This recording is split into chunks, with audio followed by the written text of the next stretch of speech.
A legend is born on 2nd November 1965. A normal occurrence happened at the Talwar nursing home in New Delhi. Just like many newborns, I was born with the umbilical cord entangled around my neck. A nurse said that it was by the blessings of Hanuman and that I would be a very lucky child. I don't know if I believe in it, but it is the one thing I was told by my parents about my birth that I remember. We lived in Rajendra. I even remember the house number, it was F442. I have vague memories of my play school. I think it was called Tiny Tots and was right next to our house. After play school I began my formal education at St. Columba's High School, New Delhi. It was near Gold Market, run by Irish brothers who believed in discipline and a very high standard of education. I can recall my first day and the teacher who interviewed me, Mrs. Barlow, asked me to tell her what my father's profession was. And at that point my father had a transportation business. I had seen him dealing with tempos, trucks, etc. I believed anyone having anything to do with vehicles was a driver, so I replied that my dad was a tempo driver. Mrs. Barlow told me that I had very cute dimples and then asked me to kiss her. That was my first kiss. Oh yes, and I was admitted to the school. We were given black and golden stars for our behavior and test results. 5 black stars meant lying across Mrs. Barlow's lap and getting spanked 3 times, I think. Being quite naughty I was spanked a lot. I wish the same treatment was meted out to me even now. Looking back one realizes that what one thought punishment was actually quite pleasurable. Overall my early years of schooling were quite wonderful. I had my share of spanking and was often made to stand in the corner with my finger on the lips. I was forced by my teacher to learn how to swim by being thrown into the water and expected to survive with gallons of water in my stomach, eyes and ears. Till date I hate swimming and my teacher for subjecting me to this torture. But all said and done I love all my teachers. They were very kind and sweet. I guess the essence of one's life is developed during these formative years. And I feel I had the best formative years because of the nice teachers I had. Here's to all of them. Good morning ma'am and thank you ma'am. Incidents and accidents. One important turning point in my life occurred because I was very bad in Hindi. I used to get 2 or 3 on 10 and always failed in this subject. Once, my mother told me that if I got full marks in Hindi she would take me to see a Hindi film in the theatre. I had never been to a movie hall before, so I stayed up all night and studied my butt off and managed to get full marks, and my mother took me to see my first Hindi film in a theatre.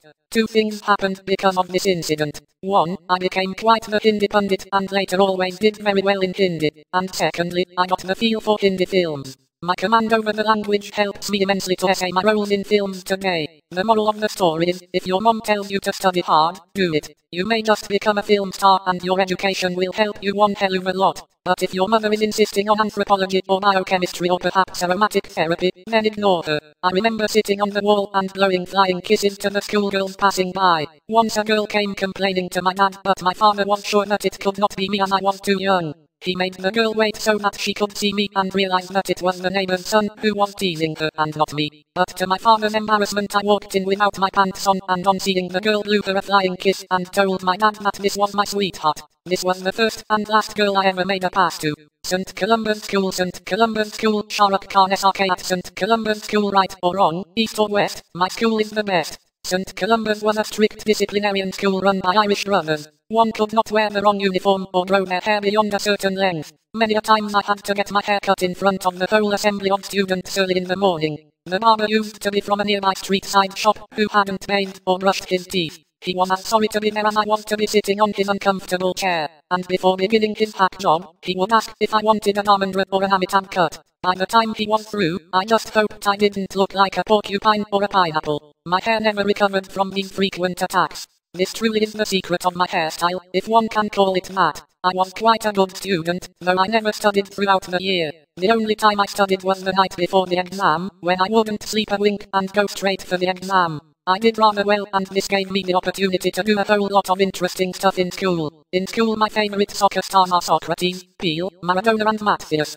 And I loved Aslam Shah Khan and wanted to be like him and represent the country. Electronics was my favorite subject at my levels, and I think I got the highest marks in it when I passed out. Mathematics was my weakest subject in school, and I still have a problem with numbers. So much so, if someone tells me a phone number I have to ask for it several times before I can write it down on paper. I even forget my office and residence phone number. English, and especially Shakespeare, was my other favorite. Mumtaz, actress Mumtaz was my absolute favorite. We used to listen to the radio at night, and this is when all my dancing abilities were best showcased. One had to just tell me that the song on radio was from a Mumtaz film, and I would move 20 frames per second, like the way people move in the old Charlie Chaplin films. I loved the way she moved her hips.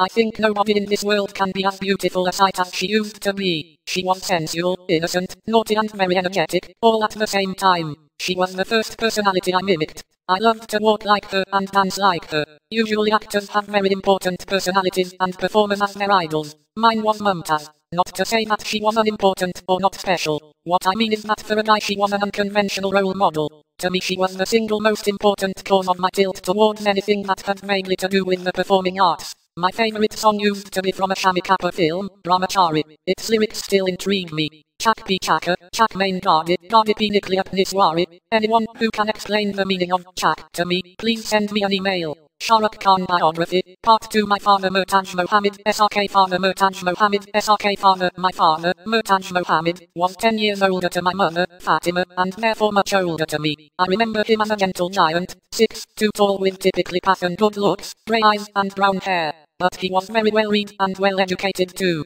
He did MA, LLB and knew 6 languages, Persian, Sanskrit, Pashto, Punjabi, Hindi and English. He was, in his time, the youngest freedom fighter. Even today, whenever I bump into people who knew him, they talk about his sense of humor and how he was a gentleman. And I remember the same about him. I wish I could be like him or bring up my child in the same way that he brought us up, but I don't know if I will be able to because I am more temperamental than he was. Somehow, my sister and I listened to him more than we listened to our mother. He was gentler than her. Of course, my mother loved us too, but with my father we were friends. We used to sit for hours and listen to him talk on various topics. We used to call each other Ya. I did call him Papa, but Ya was used more often. Probably because he never cajoled or pampered us like people do their children, but instead, always treated us as individuals, as adults. It was always one-to-one. My father had a great sense of humor. We used to stay on the top floor of our building. Once, an old couple staying on the ground floor complained to my father, "You passy cheesy charty high."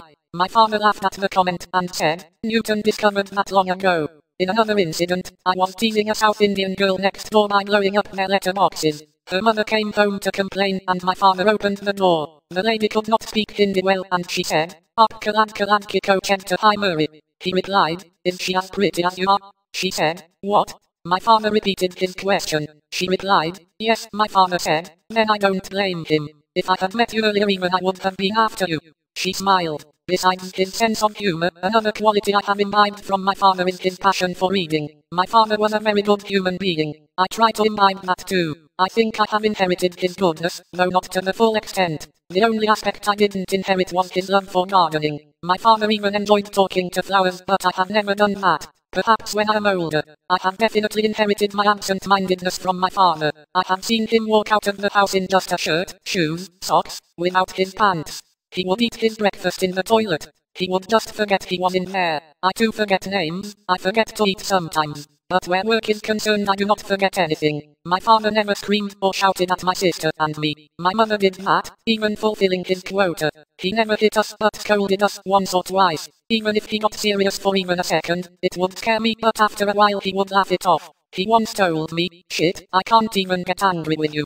In another incident, he told me, "Look, your sister is now supposed to be studying, so I will go into her room and throw the novel she is reading out of the window. You go and get the novel back." He went, shouted at her and threw the book out. It was a joke and his method to tell us what is to be done. My dad had a hot temper, not like an army officer, but he liked correct behavior. He didn't expect me to get up and touch the feet of elders, but a certain kind of respect had to be shown towards them. Even today, if an elderly person is seated next to me, I cannot keep my feet on the table. He never told me not to do so. His persona made me realize that I should not do it. One routine which formed on its own was my dad giving me milk in the morning. It started because my mother could not get up sometimes. Then it became a routine. He would warm the milk and give me, but later decided against it. So every morning we would walk to the mother dairy booth, a milk dispenser typical of Delhi. He would insert a token and I would cup my hands and drink milk directly. I never got irritated or angry with my father. In fact, I used to love watching my father come home in the evening.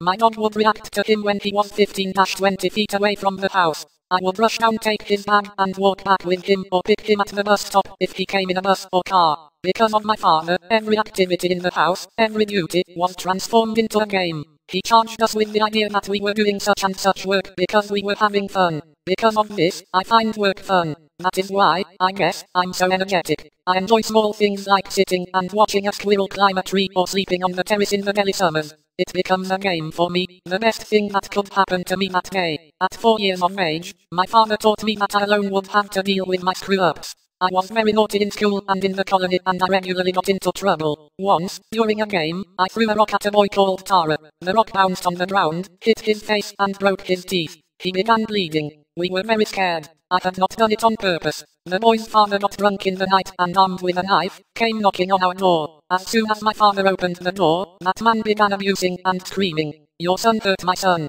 I'll kill him." He was a rowdy kind of a guy, but my dad asked him if he wished to speak to me. Imagine, there was this drunk person with a knife in his hand, and my father sent me to speak to him. My father closed the door, came inside, and questioned me. "Shah, Rukh, have you hurt somebody?" I said, "Yeah." My mother was hyper, but he coolly said, "He is standing outside, go deal with him."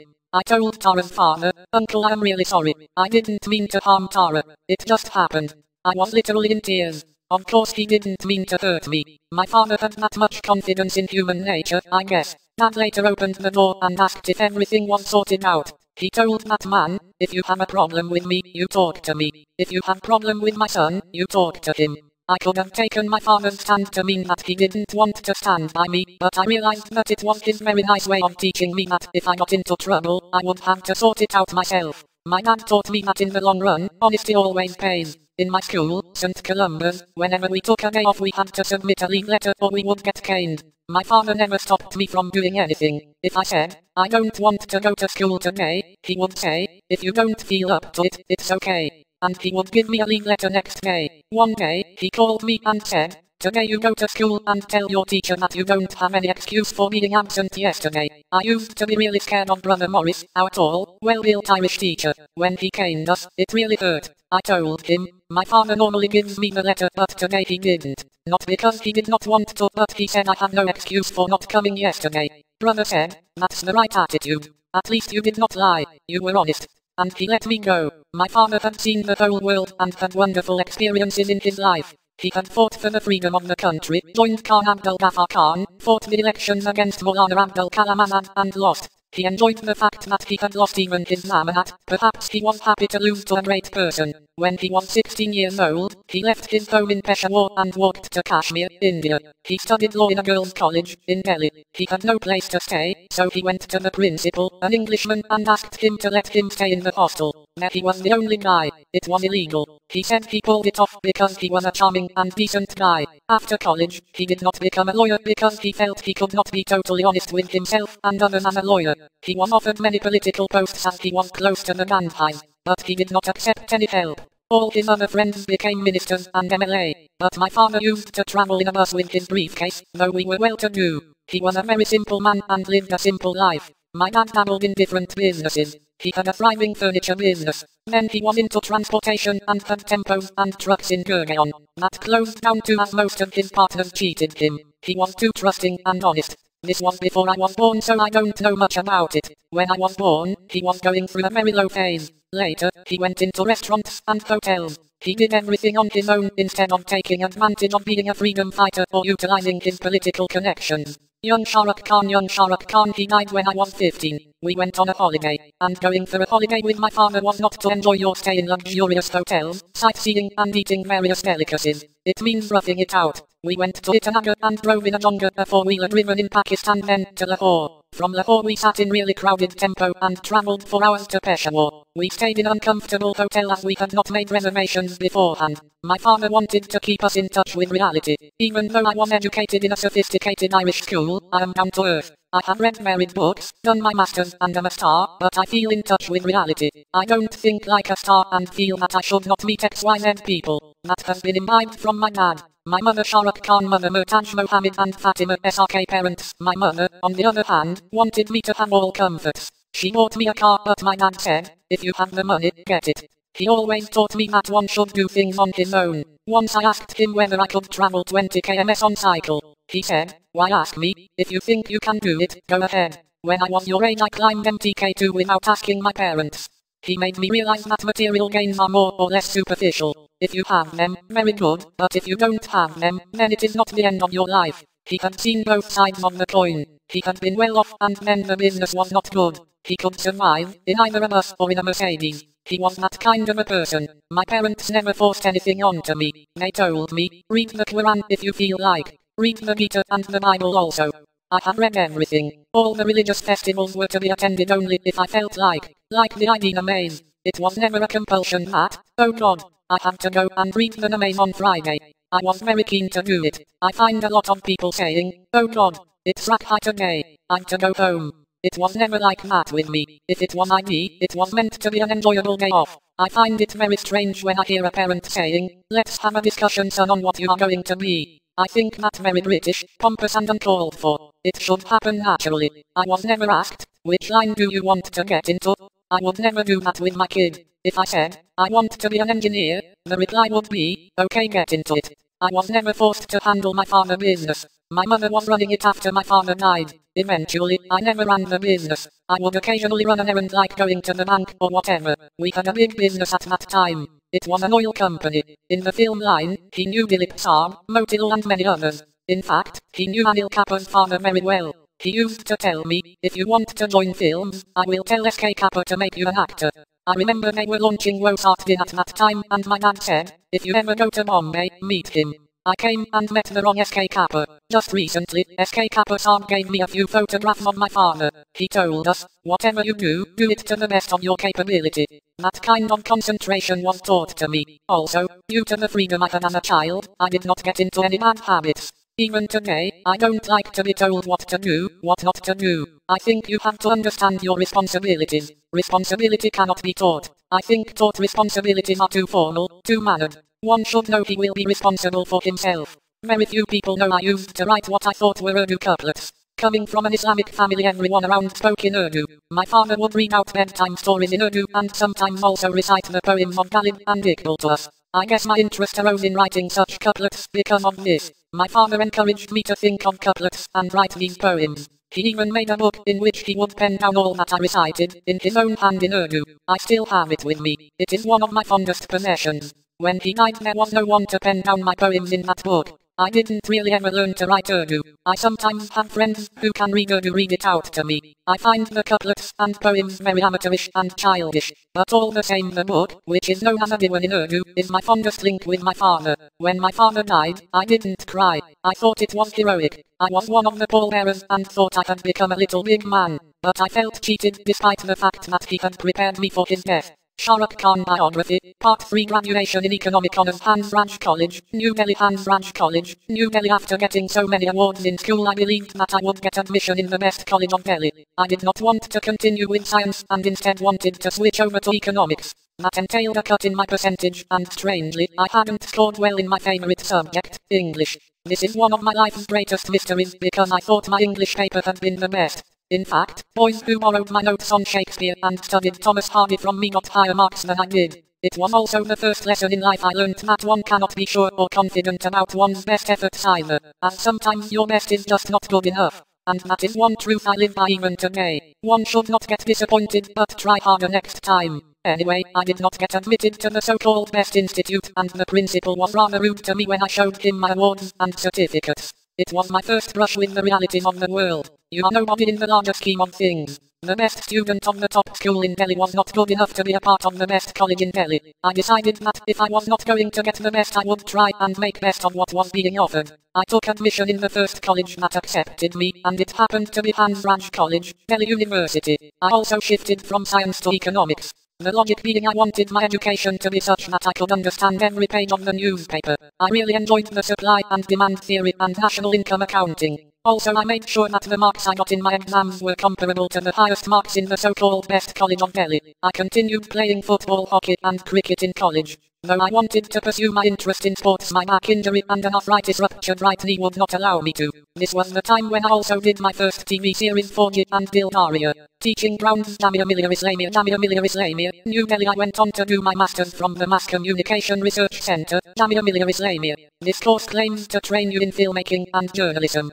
I did my first year and was doing very well because I always wanted to make advertising films. Short films till date hold a strange fascination for me. So much to be said and such little time. Somewhat like life itself. Again the vice principal did not like the fact that I was dabbling with theatre, television and production work for short films outside the college in my free time. He told me one day that since my attendance was not up to the mark, he would prefer me not taking the final exams. Attendance was not the issue, and I had done an extra project, so I felt very disturbed. His logic was inexplicable. He felt everything was going rather smooth for me and I should get to face a few hardships. Being requested off the college was his way of preparing me for the real world. I packed my bags and decided I would learn how to make films and only go back to that institute when they called me to give a guest lecture on filmmaking. I am still working towards that. So much for my education. All in all, I did learn to read the newspaper from cover to cover. I also learned that if you want to learn about anything, find books on the subject and try and understand them yourself.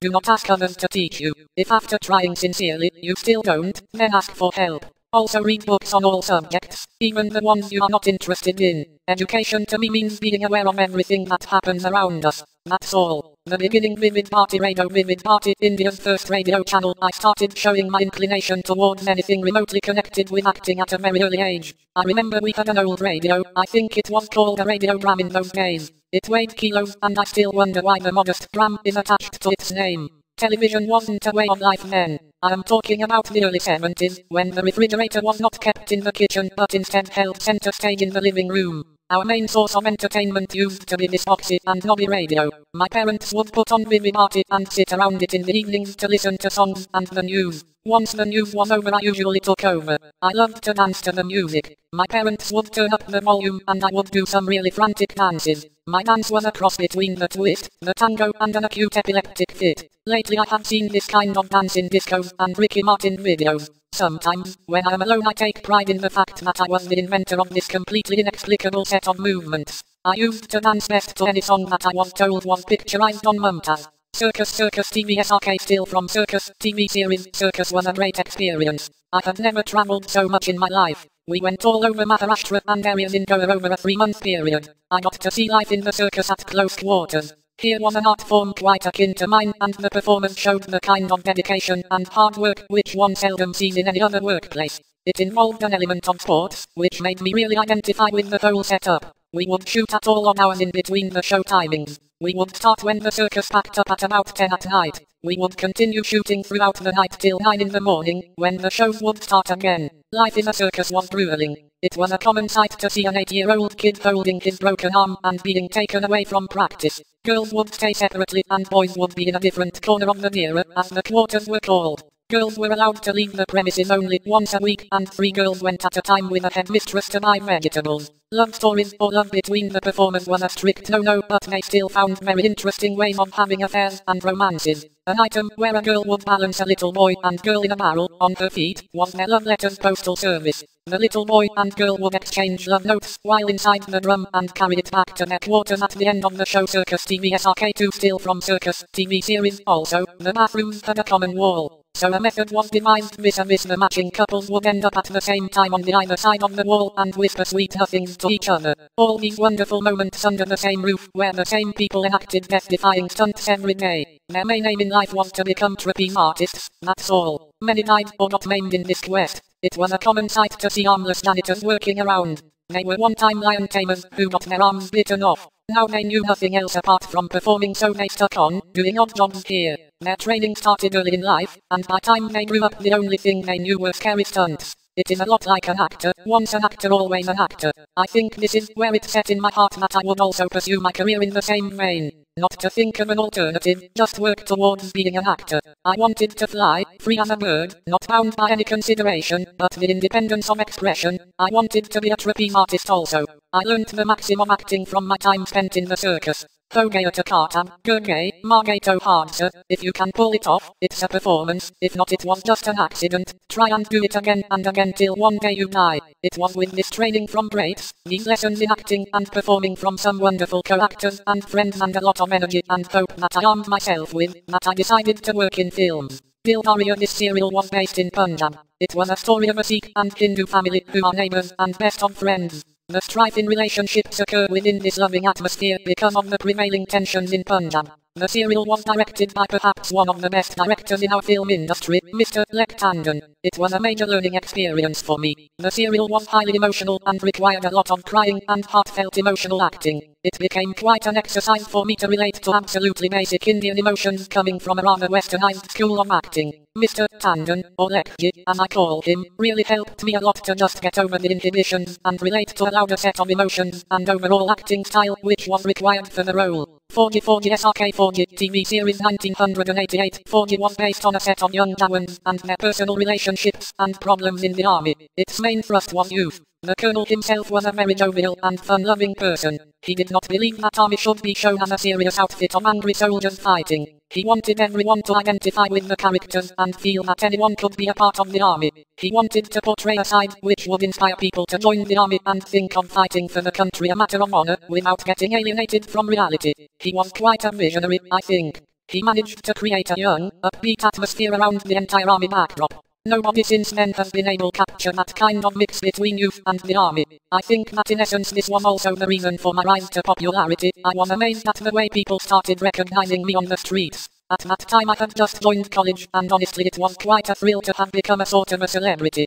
I think lots of people in Bombay also noticed me on this serial and I started to get offers for movies. This was when I first saw the smiles that I could bring to the faces of people when they saw me on the roads. An interesting aspect of working in 4G was the physical training we got from the police and the army. The best part was when we were made to train for the parachute jumps. The training entailed practicing swinging, taking on positions while descending in the air, etc. The training culminated in a free fall of about 80 feet, with only a small wire attached to a pulley. This contraption, I think, is called the fan descender. When my turn came to jump, the instructor told me to land with my body facing the crew standing below. He felt I would be so scared by the time I landed that I would pee in my pants. Well, I did the jump, and ended facing the camera crew. No problem. Later on, I went on to do jumps from 15-20 stories in my films with the same kind of contraption, the most recent one being for Third Ideal High Hindustani. This is a case in point that no experience that you have in life can ever be wasted. Both 4G and Dildaria were made in Delhi. They got a very high rating and I was being recognized as a well-known TV star. Around the same time there were some other very nice serials like Nukkad, Tamas, Ye Jo Hai Zindagi and Bunyad being made. All these were made in Bombay and obviously had bigger production values than the ones made in Delhi. I had been offered a few films from Bombay, but my mind was not set at that time. I just wanted to act and I was very happy with my theatre and serials. At this time I got an offer to work with a Bombay-based serial production house. The production was called Iskrarogapag and had its helm Seed Mirza, Kundan Shah and Aziz Mirza. They were big names on television and also in films. Kundan Shah had already made one of my favorite films, Jaan Bhai Yaran. I was offered a 2-episode part in their serial, to be directed by Vikas, another very famous director, and was quite delighted. I was on the next flight to Bombay, hoping to learn in the great city of Bombay. The serial was also coincidentally called Umid. My first day's experience was quite interesting. Before this, all the work I had done was with a group of youngsters in Delhi. There used to be a camera and a recorder and it was shot in available light outdoors. Suddenly, I was exposed to huge lights with strange names like HMI and Baby. It was quite a shock to hear a lightman yell out Baby Kai Mundikat Ki La, which meant bring the light, which was called the Baby, without its stand. There was online editing and playback songs, all new to me. Everything was very professional and large. And yes, there were retakes. Normally in Delhi one retook a shot only when one messed up the lines, but here, just to get the performance right, Vikas would have 15 retakes. I remember the first day after pack-up I had a long chat with myself. It seemed to me that I was the worst actor on earth because I had to do one shot so many times. It seemed like a great letdown from my starry 40 days. I felt I was not cut out to be an actor. Vikas sat with me and convinced me that this whole exercise is not only because of me but he also needed it sometimes to get his shot and conception right. He was really sweet about the whole thing. I write about this because sometimes actors do begin to feel that they know everything, and suddenly you realize that acting is something that keeps on growing as much as you want it to. If I had stopped believing in myself then, I would have never grown. You have to believe that every time you express yourself, something new is to be learned. The process never stops till you stop acting. Actually most of the early TV I did was by default. Lek Tandon had originally cast an actor by the name of Raja Bundela to play the part, which I finally did in Dildaria. The serials of Mr. Rogapak had an in-house hero in Pawan Malhotra. Normally he would be cast for the roles in Umid and later on Circus, but he was very busy with Sid Merz's film Bag Bahadur, so the roles came to me. Somewhere down the line, like I said, what you are meant to be happens to you somehow or the other. Most of the film offers I got were because people were beginning to see me on the TV playing roles which could fit in the mold of a Hindi film hero. Actually the serial that made me popular as a hero was Circus. Aziz Mirza, director. While working on Umid I got very close to Kundans and Aziz's family. I started staying with them in their house. His wife and children became like a family to me. They were really nice to me and I started to feel like I had someone of my own in the big bad Bombay. Aziz is like a father to me. And while working on Umid he asked me if I would like to work on a 19-part serial based on the life in a circus. By now I had been exposed to the high standards of work that Mr. Rogapak followed. I am not saying that teleserials were not good, but it was a different ball game in Bombay. Everything was bigger and better, it was more like making films. I said yes to the offer and was soon travelling all over India with Apollo Circus to shoot the serial. Shah Rukh Khan biography, part 4 I believe SRK hairstyle. Some felt my looks were not adequate to make it as a romantic hero. One producer of mine still insists that my hair is like a bear's. I never felt bad about what they said, because I believed that I would finally look my part in my films. I knew that I am no Greek god in the looks department, but I thought I would project an inner beauty on the screen which people would be able to see and understand. Even now I am not a vain person, because I firmly believe that beauty lies in the eye of the beholder. My mother thought I was very good looking. I wish that producer could meet up with her and she'd show him who looked like a bear just before she hung him on the clothesline to dry. I believe that when you are in love, your partner is the most beautiful person in the world. I believe I can have a love story with my audience. I can love them and love them a lot. Even then, I was sure that they would realize this love and love me back. And once they were in love they would find me nice, whether I was Adonis or not. I believed that when my audience would come to see me I was not going to present to them a well-sculpted, well-groomed piece of wax. I would not and I could not. Instead I would hold up a mirror to them and show them how they would look doing what I was doing. I wasn't here to show off my talents and whatever I had in the looks department and ask for admiration and appreciation. I was here to ask for love. I was here to woo them, not impress them. I was here to make them realize that I am just one of them, like them, except that my job puts me in different situations and stories. And if I was able to hold up this mirror to everyone I was sure my audience would appreciate me because they would reciprocate their love to one of their own, hair notwithstanding. I love advertising. SRK advertisements. If I were given a choice between watching a film or watching a collection of good ads, I would prefer to watch ads. I remember when I was in Delhi I used to go to an ad agency called Anthem, where my friend used to work as a copywriter. I would enjoy sitting in for the brainstorming sessions, which involved watching the world's best ads. I would devotedly read Ogilvy and Mather. During my free time in college, I did production for a lot of ads. Like the KLM Royal Dutch Airlines campaign, which introduced their jumbo carrier with the image of an elephant carrying cargo on his back. As a matter of fact, in college I took up mass communication just to make ad films. I did not want to make feature films. I think 30-second films are an art form, and an art form which is very difficult to master. Just like brevity is the soul of writing, I believe advertising is the soul of filmmaking. Even today, I really get excited when I see a well-made ad. Unfortunately, now that I have become a star, there's only so much that can be done with me as a model. You have to use the Shah Rukh Khan element. Most people don't know this, but I have done a television ad for Liberty Shoes while I was shooting 4G. I looked really ugly in it. All I did was to wear my Puma t-shirt and football shorts and jump. They are the first sports shoes made in India and I was their first model. The second ad I did a pan-parad kind of product, but it never really took off in the market. Then there were a lot of public service ads, which I had done in Delhi during 4G and Dildaria. For one of these ads, I did my first stunt, and that too without an action choreographer. I collided into a car with my two-wheeler and somersault onto the bonnet and went over the roof. The first ad I did after I came to Bombay, the Tata Tea ad, helped me to buy a house. I did 3 films in 3 days with Prahlad Kaka. They were produced by Pravin Niskal, who later produced English Babu M. They wanted me for the Pepsi ad at the time, but they did a survey and decided to take Amir, who was already a star. Mukul had suggested my name because he felt that I would be the next big thing. But after the survey, they didn't take me. A brand named Shah Rukh Khan as a star, I believe I opened the gates for other actors to do ads. I brought respectability to stars doing ads by endorsing so many products. Pepsi, Mayo Suitings, Hyundai Santro, Snoodles, Synthol Soap, Bag Pipper Club Soda, Clinic All Clear. And then of course I'm an Omega brand ambassador. I think I can be in the Guinness Book of World Records as the hero who has sold the maximum number of products. cars, soap, shampoo, noodles, watches, clothes. I have done it all. SRK brand, SRK the brand. People talk to me about overexposure, but I don't agree. Many of the products I did were just being launched, so the ads would be taken off after a while, and more importantly, according to me, overexposure is not a dirty way to die. In the world of entertainment, not getting the recognition you deserve is worse than dying of overexposure. It is better to burn out than to rust out. It is better to be overexposed than be underrecognized. They say a star is someone who spends half his life struggling for recognition and the other half wearing dark glasses to avoid being recognized. I think that's highly stupid. I think there is nothing like overexposure, just as I think there's nothing like overacting. I'm not at all ashamed of doing so many ads. The money I made from advertising gave me the scope to do the kind of cinema I wanted to. Though I have never done an ad only for money. For products like Pepsi or Omega, I just tell them to pay me as much as they can afford.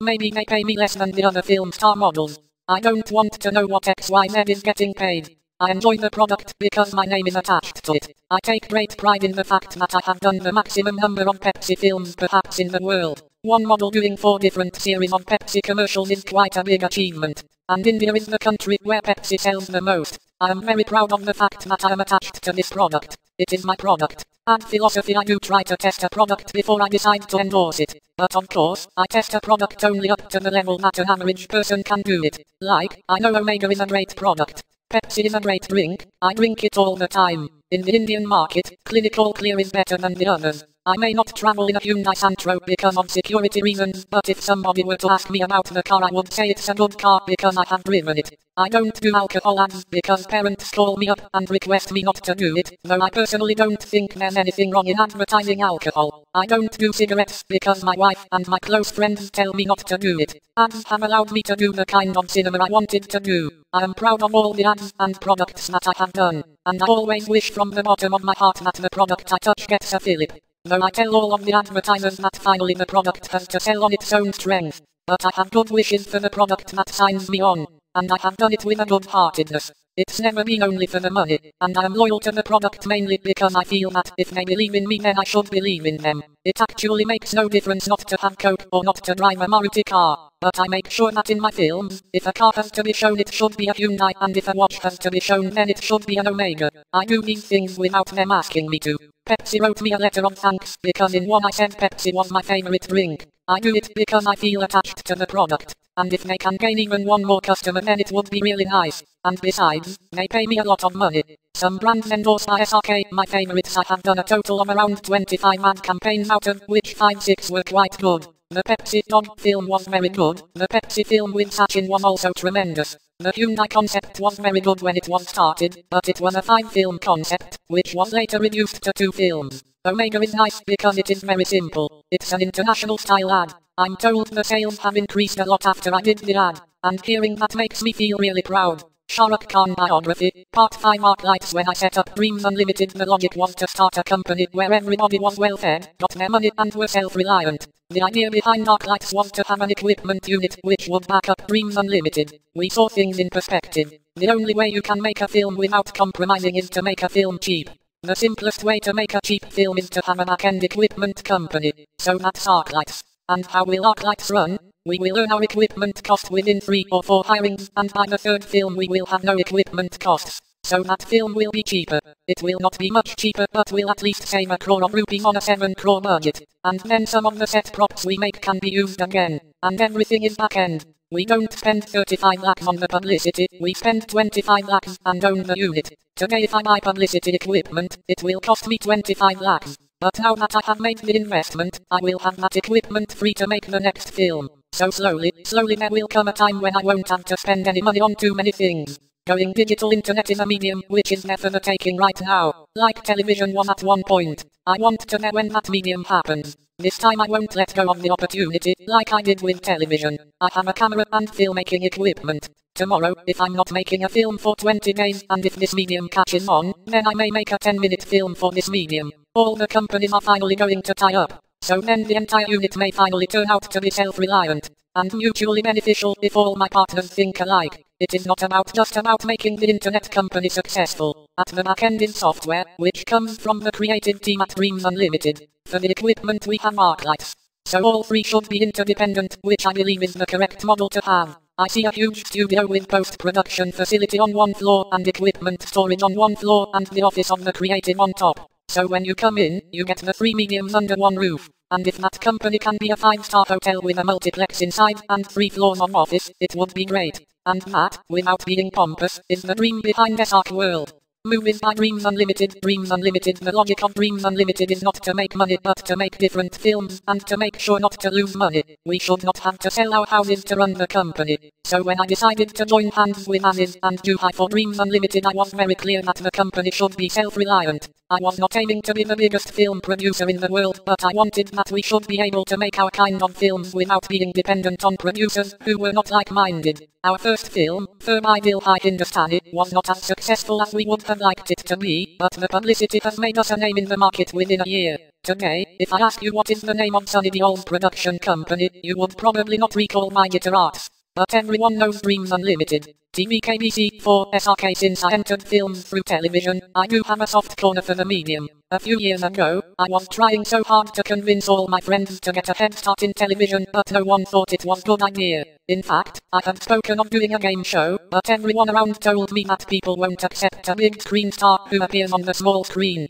So now, a little late perhaps, we are starting to provide software for television, though not necessarily featuring me. Once again, the idea is to make the kind of programs that we would like to watch, programs which don't insult your intelligence. We know we can provide content which is at least a little above the average. Shah Rukh Khan biography, Part 6 Vision SRK best photo. Shah Rukh Khan. My childhood was not a wealthy one, but a contented one. My family was not rich, but then we never saw poverty either. Since my father had been a freedom fighter, he had a lot of connections, and he could have gone on to become a lawyer or a politician, but he tried to set up his own business. He tried his hand at many businesses, but he was too nice to make money at someone else's expense, so he was never very successful. He was never depressed or unhappy though. I call him the most successful failure. At the Asia 72 Expo, he got permission to set up a chola bhatura stall. He hired a small staff to prepare the dish, and it was a huge hit because it was right next to the Russian center, which had samples of mud from the moon. We made money from it, but he distributed it amongst the people who worked with him.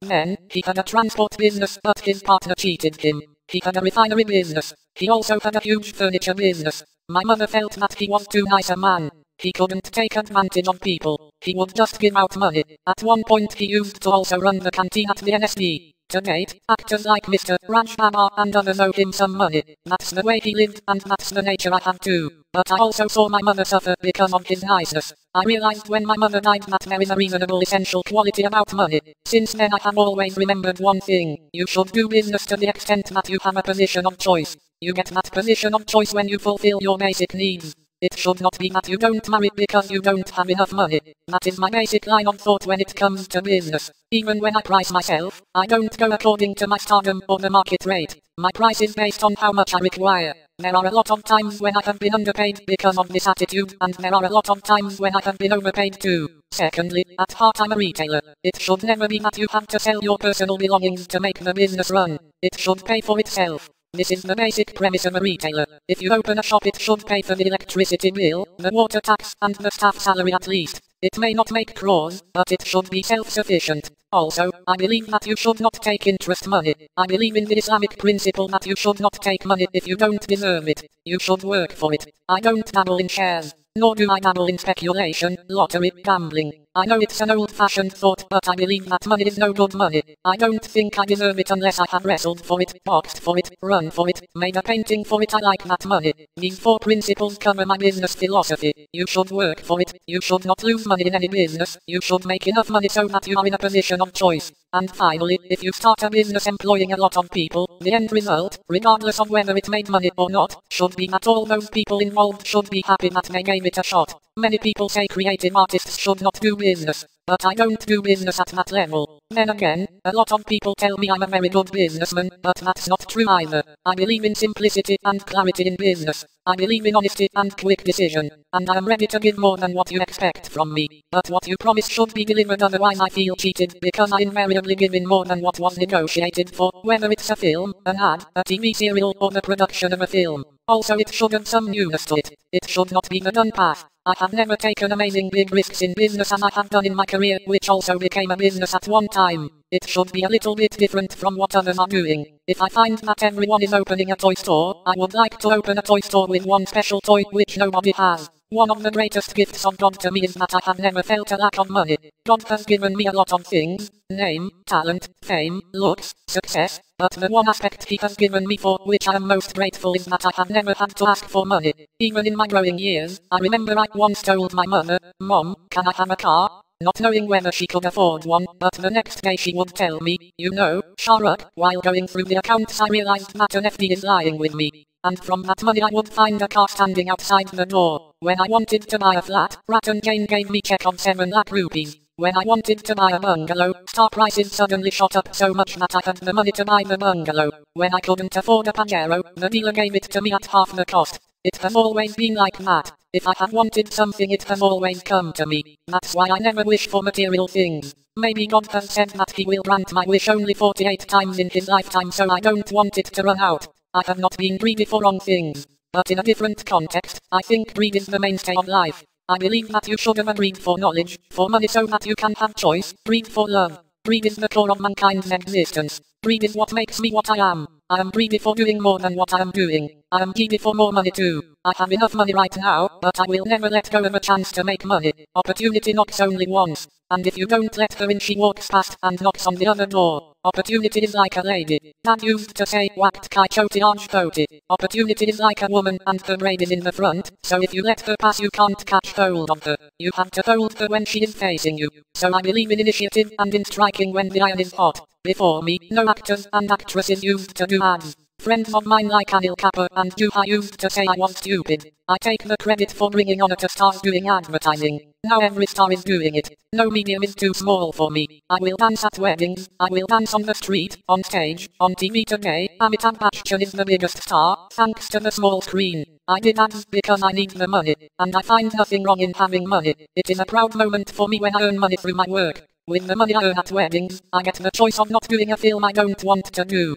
Many actors have done 70 films out of which 30 are just for the money. Like, many actresses are stuck with films they did only for money. I am very proud of the fact that I never did a film because I wanted money. Even Gadu was to be directed in a very fine way by Lek Tandon, though it didn't eventually work out that way. I never did a film because I wanted to buy a house. A person who does a film because of money will dislike the film when it does not do well. This doesn't happen with me. There is not a single film from the 35 films which I dislike. As a matter of fact, I have made it a point not to take money when I do guest appearances. So that door of making money is closed for me. There is no easy money for me. That is my business philosophy. You should only earn money with your hard work. Whatever business I do will be in some way connected to entertainment. I dream of one day owning a 5-star hotel with a multiplex cinema and a bowling alley. I think there is some entertainment value attached to the hotel business. It forms a part of the entertainment industry. I like people to watch me shoot at Marine Drive and to have a smile. Similarly, I would want people to come out of my hotel with a smile on their faces.